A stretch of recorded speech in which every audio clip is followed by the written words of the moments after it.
Hi, this is Lauren back with another video for Whimsy Stamps. I am creating this fun tri-fold spring themed card. So we're going to get out a couple pieces of cardstock. My first cardstock is this blue. It's 8.5 by 11 and I am going to trim it down to 5.5, and then I am going to score it at 4.25 to make an A2 size card base. I'm going to fold that over and just press on that score line to give it a nice fold. For the second part of my card, I am using a piece of white cardstock and I am trimming it down to be 5.25, and then I will also trim it to be down to 8 inches. And once that trimmed down, I'm going to score it at the 4-inch mark and fold it in half. So I'm creating a slightly smaller card than an A2 size, as this is going to fit inside of my blue cardstock card base. So I'm going to fold that over in the same way as I did my blue cardstock and just press on that score line to give it a nice fold and nice good crease. So here you can see I have my two pieces and how they're going to fit inside of each other. So now this white piece will have a nice 1/8 of an inch border all the way around, and then will fit inside of the blue card, and you cannot tell that it has something special inside this extra little card. I'm going to be using my nested egg shaped dies here, and I want to create a look of depth by using a smaller egg on the inside of my white cardstock piece to create a window, and I'll use the larger one on the blue later. So if you are going to do this card yourself, I definitely recommend cutting the blue cardstock first. This was a little preemptive on my part. I cut the smaller one when it would be easier to cut the larger egg shape first, and then die cut the smaller one so you can make sure it was evenly centered to the larger egg, but that's okay. We're just going to do our best guesswork here. I'm trying to figure out how I'm going to do this smoothly without it being totally off-centered, but it is what it is. So I'm going to take my nested egg and use that same mint tape just to help me keep everything in place.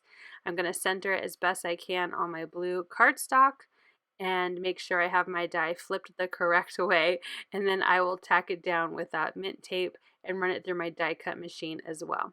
And this way I'll be able to have a nice window on the outside of my card in the blue cardstock, and then inside you will see the white egg, and then through that white egg you'll also be able to see an additional pretty pattern paper on the inside, which you will see later. So I layered my white on top of my blue and just tried to feel around and make sure that it felt pretty even, and I thought, you know what, this is pretty close, I'm just going to run it through.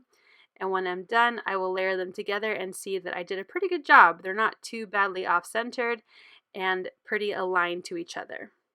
So now that I have those trimmed, I want to work on my inside of this beautiful pattern paper from the new Buttercup Slimline paper pack collection, and it measures 3.5 by 8.5, which is a standard size of a slimline card, but I'm going to trim it down to be 3.5 by 4.75, as this will fit nicely inside my white card that will be inside of my blue card. And that way you can see everything is nice from the outside. You can see my layers here with that pattern paper with the blue and the white. And then when you open it up, it will also be nicely centered to the rest of the card. I have already stamped and cut and colored these cute rabbit and flower images from the Sending Sunshine stamp set. They are stamped in an alcohol marker friendly ink, and I used some Spectrum Noir Illustrator markers to color them in. I also used a craft knife to cut out any of the spaces between the flowers and my rabbit, so there's more area for that pretty pattern paper to shine through my images and my card. Now I wanted to create some grass for my little rabbit to be peeking out in, so I am figuring out the best way to center that grass exactly where I want it onto some scrap green cardstock and using that white egg die cut to help me with my placement. And once I have that tacked down, I'm going to run it through my die cut machine. And this die is from the Cloud and Grass Edge die set. I'm going to bring out my Distress Oxide ink in Lucky Clover and one of my blending brushes, and I'm just going to distress this piece just to give it a little bit of more depth and color. Once I'm happy with how that looks, I'm going to set it aside so it dries a little, and we're going to start assembling the card.